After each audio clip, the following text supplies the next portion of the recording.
In 1913, a group of bankers meets in secret on Jekyll Island off the coast of Georgia. They travel under assumed names. They tell no one where they are going. The meeting lasts 10 days. When they leave, they have drafted a plan for a central bank that will control the money supply of the United States. The plan is presented to Congress the following year, passes on December 23, 1913, when most members have left Washington for Christmas. President Woodrow Wilson signs it into law. The Federal Reserve is born. The official story is that the Federal Reserve was created to stabilize the banking system, to prevent panics like the one in 1907 when J.P. Morgan had to personally intervene to stop a total collapse. The Federal Reserve would be a lender of last resort. It would manage currency. It would smooth out economic cycles. But the Jekyll Island meeting was not organized by the government. It was organized by bankers. And the system they designed gave them control over the money supply while insulating them from democratic oversight. This was not the first central bank. The Bank of England had been operating since 1694. The Banque de France since 1800. Sweden's Riksbank since 1668. But the Federal Reserve was different. It was nominally public, but structurally private, owned by member banks, governed by a board appointed by the president, but operating independently, could create money, set interest rates, and intervene in markets without congressional approval. It was a parallel government with power over the most important lever in the economy, credit. The structure was deliberate. A fully public central bank would be subject to political pressure. Politicians would demand low interest rates to stimulate growth before elections. They would print money to fund spending without raising taxes. The economy would be managed for short-term gains at the cost of long-term stability. A private bank, on the other hand, would prioritize its own profits over public welfare. It would restrict credit to maximize returns for shareholders. Solution was a hybrid: public oversight, private control, independence from both. But independence from democratic accountability is not neutrality. It is power without consequence. The Federal Reserve could make decisions that affected millions of people: employment, wages, savings, pensions, and face no electoral punishment. If the policies failed, the governors would not lose their positions. If the policies succeeded, they would not be rewarded by voters. The feedback loop that constrains government action did not apply. The Fed was insulated. This insulation was defended as necessary. Monetary policy, the argument went, was too technical and too important to be left to politicians. It required expertise. It required long-term thinking. It required independence from the electoral cycle. And there is truth to this. Democracies do tend toward short-term decision-making. Voters reward immediate benefits and punish immediate pain. A central bank that operates outside this dynamic can, in theory, make harder choices that serve long-term stability. But the theory assumes the central bank serves the public interest. And central banks, despite their charters and mandates, are institutions run by people, and people have incentives. The governors of the Federal Reserve come overwhelmingly from the financial industry. They are bankers, economists trained by banks, academics funded by banks, their social networks, their professional backgrounds, their post-government careers, all tie them to finance. They do not represent labor. They do not represent savers. They represent the institutions that benefit from cheap credit and financial market stability. This creates a structural bias. When a crisis hits, the Fed intervenes to save banks. It lends to financial institutions at low rates. It buys their bad assets. It floods the system with liquidity to prevent failures. But it does not intervene to save workers. It does not buy mortgages to prevent foreclosures. It does not guarantee wages. The asymmetry is built into the system. Finance is systemically important. Labor is not. The 2008 financial crisis demonstrated this. Lehman Brothers collapsed in September. Credit markets froze. The Federal Reserve, along with the Treasury, intervened with unprecedented force. Trillions of dollars in loans, asset purchases, and guarantees. Banks were bailed out. AIG was rescued. Citigroup was saved. The justification was systemic risk. If the banks failed, the entire economy would collapse. Jobs would be lost. The intervention was necessary to protect everyone. But the workers who lost their jobs were not bailed out. Homeowners who lost their houses were not rescued. Pensions that were decimated were not restored. The Fed cut interest rates to near zero, which helped banks borrow cheaply. But it also destroyed the returns on savings accounts, hurting retirees. The intervention saved the financial system. It did not save the people whose lives were destroyed by the financial system's failure. This was not cruelty. It was the logic of the institution. The Fed's mandate is to stabilize the financial system and manage inflation. It is not mandated to ensure full employment or rising wages or wealth equality, despite sometimes claiming those as secondary goals. Its tools are interest rates and liquidity provision, and those tools favor creditors over debtors, asset holders over wage earners. The Fed can make credit cheap, cannot make jobs appear. Cheap credit flows to those who already have access to credit, which is not the poor. Central banks also control inflation, and inflation benefits debtors at the expense of creditors. Government with debt benefits from inflation because the debt is repaid in currency worth less than when it was borrowed. Workers with fixed-rate mortgages benefit because their payments stay the same while their wages rise. But savers and creditors lose lose because the value of the money owed to them declines. Central banks, dominated by financial interests, have historically prioritized low inflation over full employment. Protecting the value of money protects creditors, does not protect workers. The European Central Bank demonstrates this even more starkly than the Fed. The ECB is mandated to maintain price stability, meaning low inflation above all other goals. During the Eurozone crisis in the 2010s, Greece, Spain, Portugal, and Italy faced collapsing economies and soaring unemployment. The ECB could have intervened aggressively, buying government bonds, providing cheap credit, allowing higher inflation to ease debt burdens. It refused. It demanded austerity, spending cuts, tax increases, wage reductions. The justification was moral hazard. If countries were bailed out, they would have no incentive to reform. But the effect was catastrophic. Unemployment in Greece reached 27%. Youth unemployment exceeded 50%. Pensions were slashed. Public services collapsed. And through it all, the ECB prioritized inflation targets and fiscal discipline. The economic destruction was acceptable because the alternative, allowing inflation or restructuring debt, would have harmed creditors. And creditors, primarily German and French banks, had political power. Greek workers did not. This is central banking in practice. During crises, liquidity is provided to prevent financial collapse. But the liquidity flows to institutions, not people. The institutions are saved.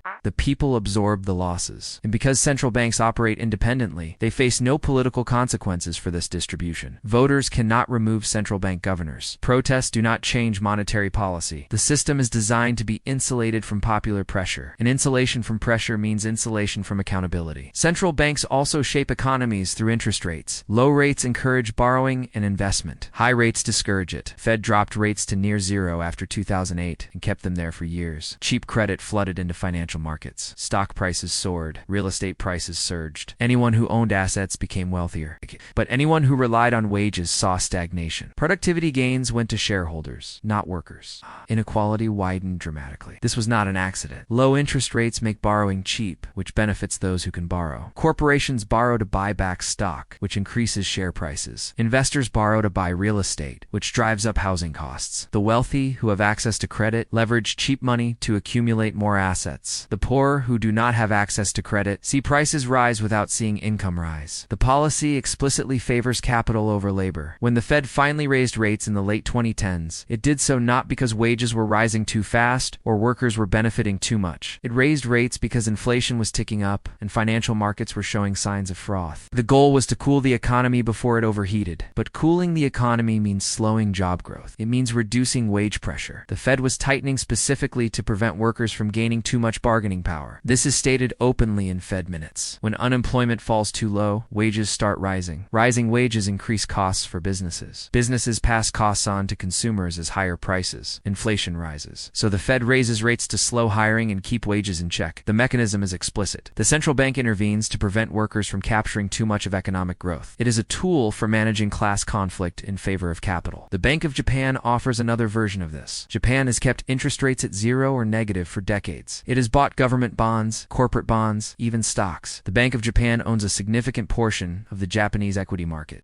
It is the largest single holder of many major companies. This was done to stimulate the economy, to fight deflation, to encourage growth. But growth has been minimal. Wages have stagnated, and the primary beneficiaries have been corporations and shareholders whose asset values were propped up by central bank purchases. Japan also demonstrates the limits of central bank power. Monetary policy can provide liquidity. It can lower borrowing costs, but it cannot force businesses to invest or consumers to spend. If businesses see no profitable opportunities, they will not borrow no matter how cheap credit is. If consumers are worried about the future, they will save rather than spend. Monetary policy can create conditions for growth, cannot create growth itself. And central banks, despite their immense power, are often impotent when faced with structural economic problems. The problem is that central banks are expected to solve problems they are not equipped to handle. Stagnant wages are not a monetary problem. They are a labor market problem, a political problem. Wealth inequality is not a central bank issue. It is a tax and transfer problem. Housing affordability is not about interest rates. It is about supply, zoning, and speculation. But because central banks are the only institutions with the power and willingness to act quickly, they are tasked with addressing every economic dysfunction. And their interventions, being limited to credit and liquidity, consistently favor financial interests over everything else. Central banks also operate in secrecy. The Federal Reserve publishes minutes of its meetings, but only after a delay. Decisions are made behind closed doors. The reasoning is that transparency transparency would undermine effectiveness. If markets knew in advance what the Fed would do, they would front-run the policy, which would reduce its impact. But secrecy also means no real-time accountability. By the time the public knows what was decided, the decision is already implemented.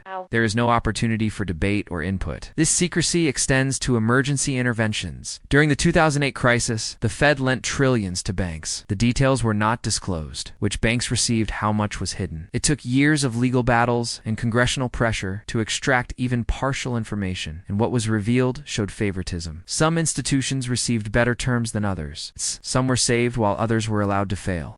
Lehman Brothers collapsed. Bear Stearns was rescued. The criteria for who deserves saving and who does not were never made transparent. The justification is always systemic risk. Some institutions are too big to fail. A collapse would trigger a cascade. Others are not systemically important. They can be sacrificed. But systemic importance is a judgment call. And the people making the judgment are the same people who worked at, were trained by, or will return to work for the institutions being judged. The conflict of interest is structural. It consistently resolves in favor of the largest, most connected institutions. Central banks also enable government deficit spending. When governments run deficits, they issue bonds. Central banks buy those bonds, creating money to do so. This is called monetizing the debt. Officially, central banks claim independence and insist they do not directly finance governments. But in practice, the distinction is thin. The Fed buys treasury bonds on the open market, which increases demand and lowers yields, making it cheaper for the government to borrow. The effect is the same. The government spends beyond its revenue, and the central bank provides the financing. This arrangement allows governments to avoid hard fiscal choices. Why raise taxes or cut spending when the central bank will buy the debt? The political cost of austerity is avoided. But the economic cost is inflation, currency debasement, and the transfer of wealth from savers to debtors. And because central banks operate independently, voters cannot directly punish them for enabling fiscal irresponsibility. The government escapes accountability by outsourcing the consequences to an unelected institution. The power of central banks is often invisible until it is used. Most people do not think about monetary policy. They do not follow Fed meetings or interest rate decisions. But those decisions shape their lives, whether they can afford a mortgage, whether their wages keep up with prices, whether their savings retain value, whether they have a job. Central banks, despite being unelected and unaccountable to voters, have more immediate impact on daily life than most elected officials. And this power is concentrating. After every crisis, central banks gain new tools, new mandates, new authorities. The Fed can now buy corporate bonds, municipal bonds, even individual stocks, if authorized. It can lend directly to non-bank financial institutions. It can intervene in markets that were previously off limits. Each expansion is justified by crisis, and each expansion becomes permanent. The central bank grows, its reach extends, and its independence insulates it from any constraint except the limits of its own imagination. This trajectory was set at Jekyll Island in 1913. A system designed to stabilize banking became a system to manage the economy. A lender of last resort became a market manipulator. An emergency institution became a permanent fixture, and the bankers who designed it ensured that, no matter how powerful it became, it would remain structurally aligned with financial interests rather than public welfare. A meeting room in Washington, December 2024. The Federal Reserve governors sit around a table. They are deciding interest rates, whether to cut, hold, or raise. The decision will affect millions of jobs, trillions in asset values, the debt burden of entire nations. Outside the room, no one votes, no one protests, no one even knows the meeting is happening. The governors deliberate, the decision is made, and the economy bends to accommodate it. The power that shapes everything operates in silence, unelected, unaccountable, and permanent.